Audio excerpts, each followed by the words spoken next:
Hello everyone, we continue with our lecture series, and today we'll be talking about and discussing about neuropsychological tests, right? So before we move on to the specific items on the test, what is a neuropsychological test?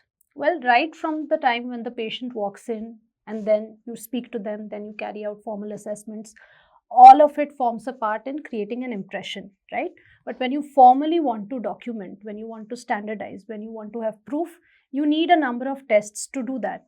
They can be for your attention, they can be for executive functions, they can be for your visual functions, for your memory, for your personality. So some of it has already been covered in the previous lectures, I believe. So personality has been covered, intelligence has been covered. We'll briefly go over some of them and we'll bring in some new items which are of very high importance in the Royal College exams, right? So what are we going to be discussing today? The assessment of intelligence, which is very relevant. We'll not be discussing too much about the Stanford-Binet or the Wechsler scale, which is the 5th version. We'll be talking of two other tests, which is Raven's progressive matrices and the NART. These are of importance for us. All right.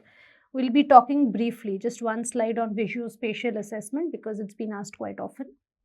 And then we are going to go to the meat of the whole presentation, which is frontal lobe syndromes. Along with that, what are the tests that we can do? Some of them are bedside and some of them require more detailed assessment. And we'll be going into more detail with respect to this. All right. So in brief, you should know the difference between Stanford-Binet and the recent Weiss or the Wechsler adult intelligence scale that is there. Major differences: this is a wider age range between 2 years to 89 years. The adult scale is for Weiss 5 is between 16 to 90 years.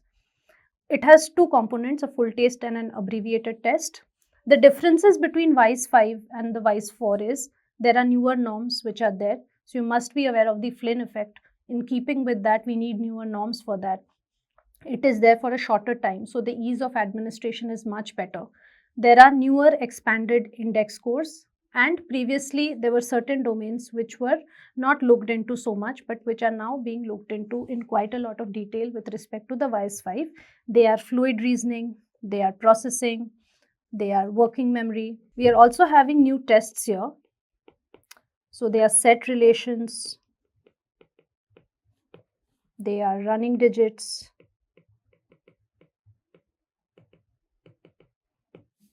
naming speed, spatial attention, to name a few. So it's pretty vast, but they give not just an idea of the verbal memory, but visual memory as well. Logic as well. We go on to this test now, which is very, very important, called the National Adult Reading Test. Very, very important from the exam point of view. Used in the UK quite a lot in the NHS, and it is important because it tests for premorbid intelligence. A lot of these cognitive assessments, they look at the here and now. They tell you the current level of cognitive performance. But if you want to get an idea of how this person was before the illness, then the NART is what we go for. It was devised by someone called Hazel Nelson, and you have provisions for converting the NART scores to IQ scores on the Weiss. So that is how you can find an equivalence. What do they do in the NART? Well, there's a list of 50 words that they have. And some of examples of these words are aisle or debt, etc., etc. Now, the words are chosen so that you cannot predict how they'll be spelled based on the regular rules of pronunciation. For example, if I'm not familiar with the word aisle and I'm asked to spell it, then I'll perhaps spell it as Isley.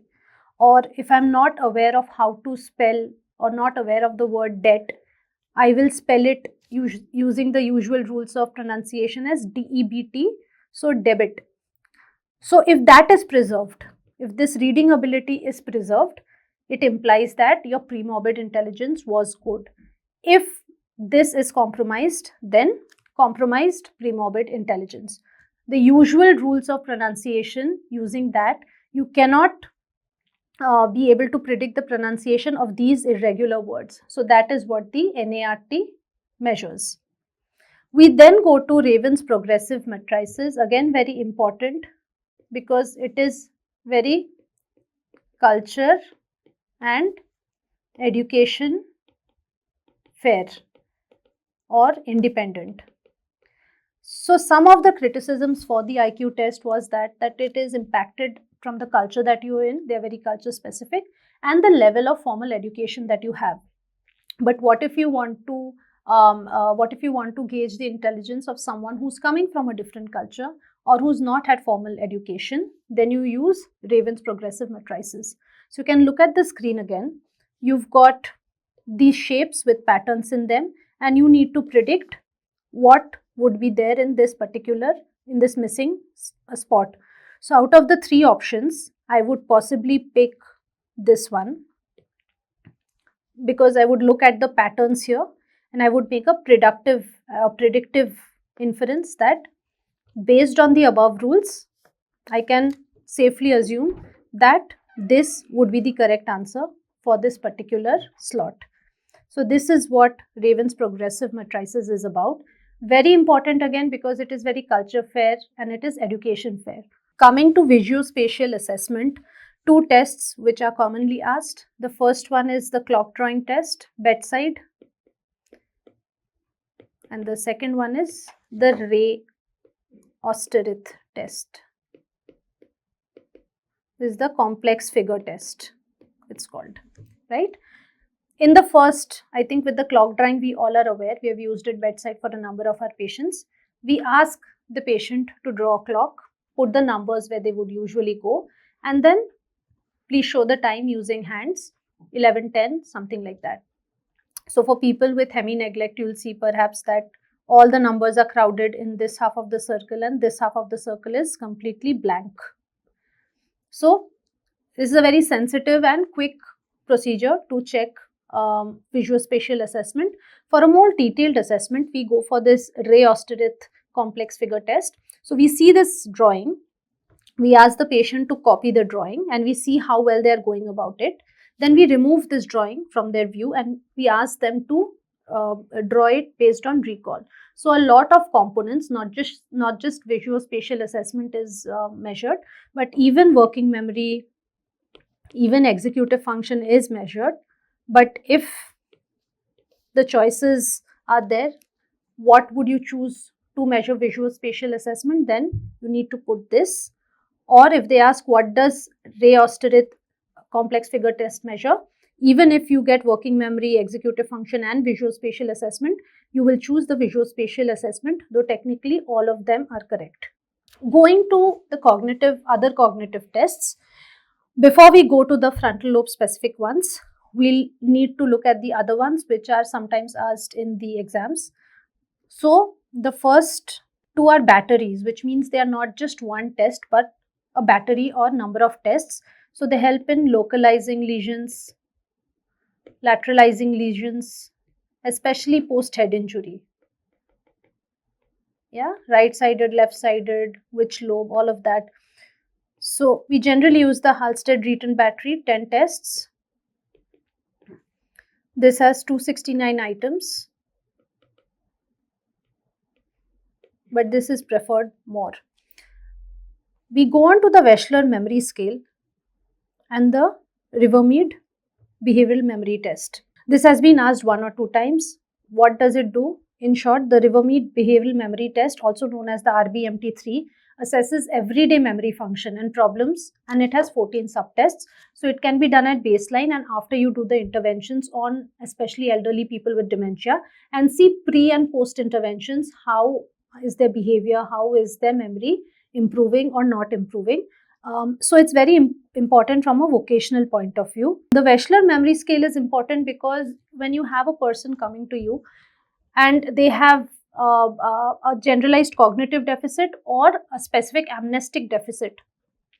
There can be a gap between an amnestic specific syndrome like Korsakoff's and a general cognitive deficit. And of course, memory can be one of it. So you do a general cognitive test and then you do the Wechsler's memory scale. And if the gap is quite large, then you would generally surmise from that, you would guess from that it is amnesia. So if the memory scores are very low, but the general cognitive testings are okay, then you would say that this gap is due to this being a patient with an amnestic syndrome predominantly. So there's a mismatch between their scores in memory and scores in other cognitive areas. So it's very sophisticated. It looks at multiple domains of memory, not just verbal memory, but even visual memory. It asks you to remember short stories, word pairs, geometric figures, and spatial location of abstract designs, and asks you to recall them after some time. So immediate and delayed memory is also checked here. We then go to frontal lobe syndromes, which are very, very important. When we talk of frontal lobe, we now also talk of prefrontal cortex, because that's where most of the work is going on, and we no longer just talk of frontal lobe but even the prefrontal cortex. We must know the anatomy of the prefrontal cortex so that we know that which syndromes arise out of damages to which parts of the prefrontal cortex. So we have on this side the dorsolateral, this is the ventrolateral, this is the dorsomedial, this is the ventromedial, and just lying above the the eyes is the orbitofrontal part. So orbitofrontal, DLPFC, medial frontal syndrome, and you can produce 3 sets of syndromes, right? When the orbitofrontal cortex is involved, you get impulsivity, you get sociopathy, lack of emotions, lack of empathy. Yes, you get low frustration tolerance, right? Personality very specific. This is lack of initiative with respect to the medial frontal syndrome. So you may have apathy, they are not keeping themselves clean, they are not taking a bath, they are not eating their food properly. You have abulia or akinetic, mutism,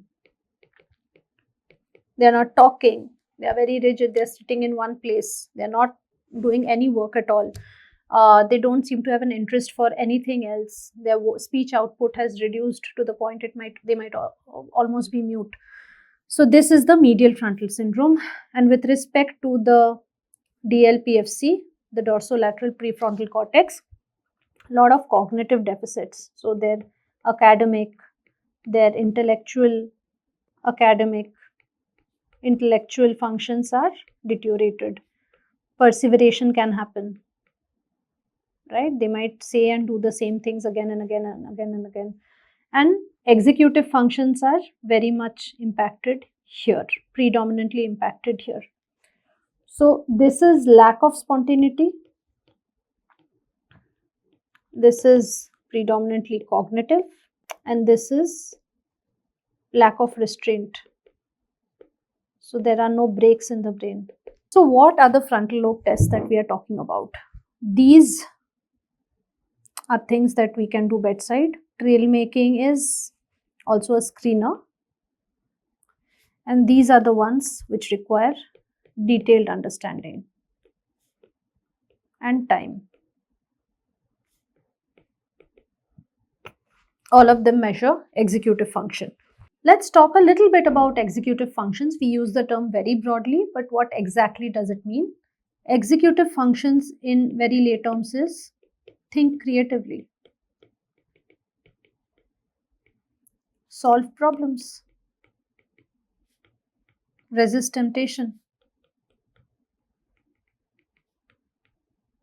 right? So think creatively, solve problems, resist temptation, basic broad outline of what it is in layman terms. Also goals, it's very goal directed.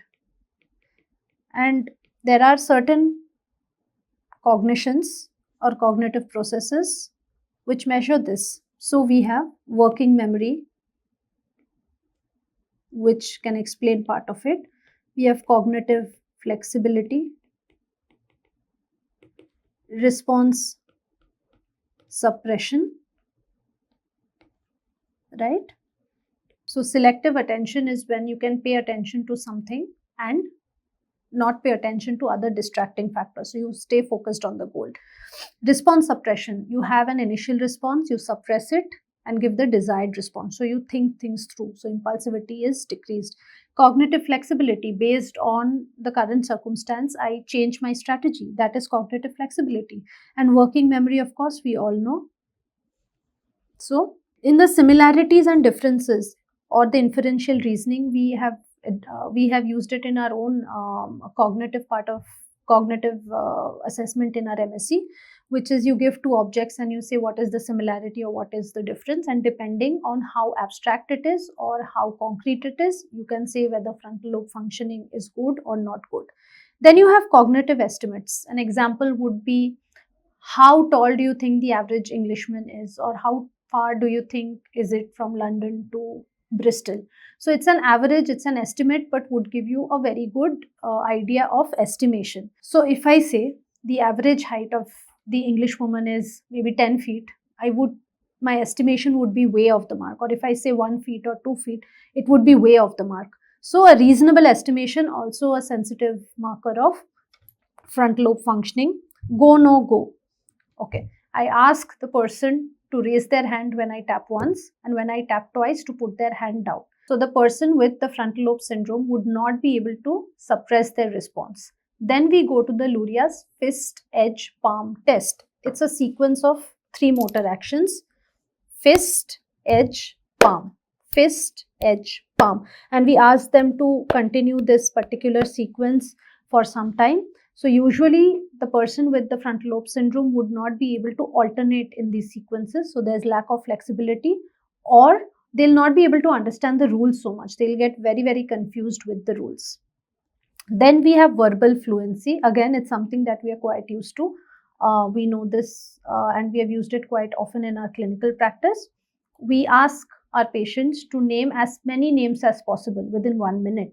And so name as many animals as possible within 1 minute, or name as many names starting with the letter F within 1 minute. So it is called verbal fluency. We'll start with the trail making test in detail from here on out, and then we'll go on to the Stroop test, we'll go on to the WCST or the Wisconsin card sorting test, the Tower of London test, and the Hayling and Brixton tests. So the trail making test. In this test, we'll have a sheet of paper and you'll have these numbers in these circles. But here it is, very sequential. But in the paper, it will be at random.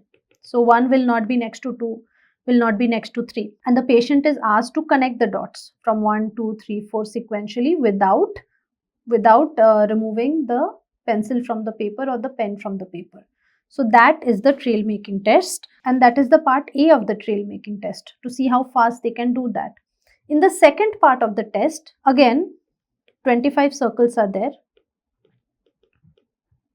and they have letters as well as numbers. So numbers from 1 to 13 and letters from A to L. And we ask them to first alternate from joining a number to then the letter to the number to the letter in a very sequential manner. And again, these will not be, put so neatly as it is being done here. It will be very haphazardly scattered over the whole paper, and they'll have to quickly kind of alternate from looking at the letter, then searching for the number, and vice versa. So the part A, it measures visual scanning, speed as well. And part B is more sensitive for executive function. Working memory is there, flexibility of thinking, because you have to shift from numbers to letters and all of that. So this is the trail making test. Now, the Wisconsin card sorting test. In the Wisconsin card sorting test, you'll have a stack of cards. All right. And the cards can be grouped either based on their color, on their number, or on their shape. You can have various permutation combinations. For example, if I look at this card and I compare and I ask it, find a card which belongs to the same category. I can either choose this because it's the same shape. I can either choose this because it's the same color, same number, and I can either choose this because it's the same color. So it will not be told to us on what basis do we want the categories to be there. The patient will be there, the examiner will be here. They'll be shown these cards in exactly the same manner. This is called a stimulus card. And they'll be shown the stimulus card and they'll be asked, okay, please find a card which matches the same category. So I may first think that we are matching it based on the shape, and I will say this. The examiner will say no. I will say this. The examiner will say no. And then I might say this. Examiner says yes. We are not told what we should base the category on. We'll have to find that out on our own. Okay, so we find a principle. Okay, so from henceforth, all the categories are based on color. So the next set of cards, if I get, I will be shown again cards, 4 another cards, and I'll be asked to find someone which belongs to the same category.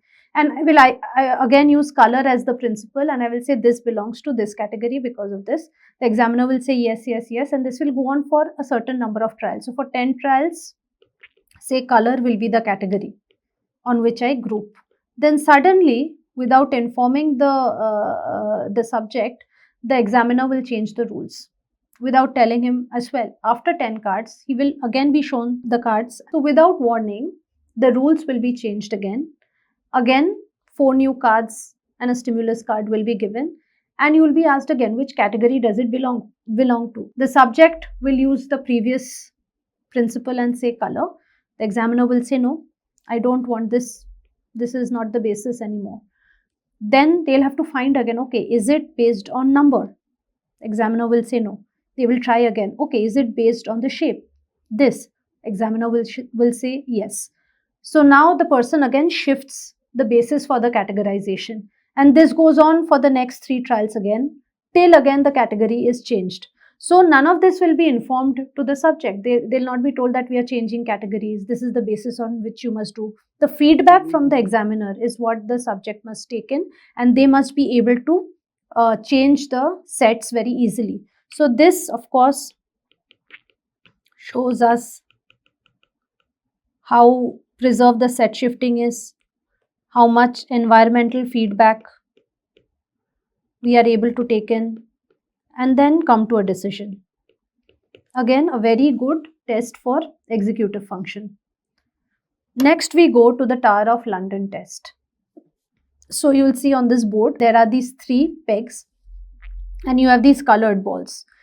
And the starting position is what the subject is given. And then he's shown what the final position would be. And he has to manipulate the balls in such a manner so that it ends up in the final position with minimal number of moves. The moves must be minimal. And only 1 ball at a time can be moved. So if I have to take the starting position as this and the final position as this, then the person with intact executive function. So in this case, if I have to move the balls, I would move the red one from here to here, and then I would move the blue from here to here. The person with the frontal lobe syndrome would not be able to do this in the smallest number of moves. They'll be a bit confused. They'll move from here to there to here. And it'll take a lot more moves from them to get to the final position than one without the syndrome. We next go to the Stroop test. All right. In the Stroop test, you have got these words printed in different colors, and the words spell a color as well. So this spells red, but it's written in green. This spells green, but is written in yellow. This spells blue, but is written in white. So we ask the subject to tell the color of the ink and not the word as it spells it out. So if I say blue for this, it will be wrong. If I say yellow for this will be wrong. It is pink. The ink in which it is printed, I'll have to tell that, not the word as it spells out. So in the person with the frontal lobe syndrome, their response cannot be inhibited. The first response when we usually get to this is the word as it is spelled out. We need to suppress that response and then come up with the correct response, which is green for this. So we have to ignore certain stimuli and focus selectively on only the task at hand. So it tests for selective attention. Cognitive interference is also there. We are presented with two tasks. We are presented with two stimuli and we have to pick one over the other. So in this test, the correct way to go about it would be green, yellow, white, pink, orange, blue, red, yellow, green. So you can see that I've slowed down a bit because it takes time to suppress the initial impulse and give the correct answer. So this is what it is used to measure. Finally, we go on to the Hayling-Brixton sentence completion test. Again, it is a measure of response initiation and response suppression. So we have two sets of 15 sentences and the last word is blank and we are asked to fill in the blanks. So if the sentence is the captain wanted to stay with the sinking ... a logical response would be to say ship. The captain wanted to stay with the sinking ship. So this is how we go with the first part of the test. Fill it with the most logical word. In the second part, we are supposed to provide an illogical word, an unrelated word to this. So if I say the captain wanted to stay with the sinking ship in the next part of the test, that would be wrong. That would mean that my executive function is not working at its best. So you have to put a nonsense word here. The subject is deliberately asked to put a nonsense word here. So person with an intact executive function would say the captain wanted to stay with the sinking lock in the second part of the test.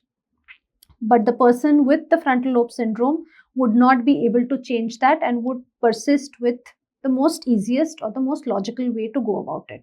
So executive functions, if we have arrived at the end of the presentation, you should be able to get a general idea even apart from the definition of what it does. We have an easy response, we have an immediate response, we have a reflexive response. The executive function, overrides all of that. It tells us to think, it tells us to suppress, it tells us to shift, and it tells us to problem solve based on newer rules that are coming up, which is in short what we as humans, as evolved species, are supposed to do. So executive functions are supposed to represent very high order functions, and that's why the prefrontal cortex is supposed to represent something that makes us human, as thinking beings, as very conscious beings.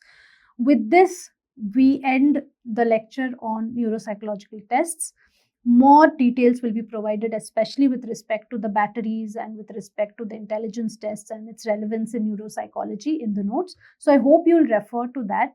But if you have to study anything before the exams, let it be frontal lobe and let it be the executive functions.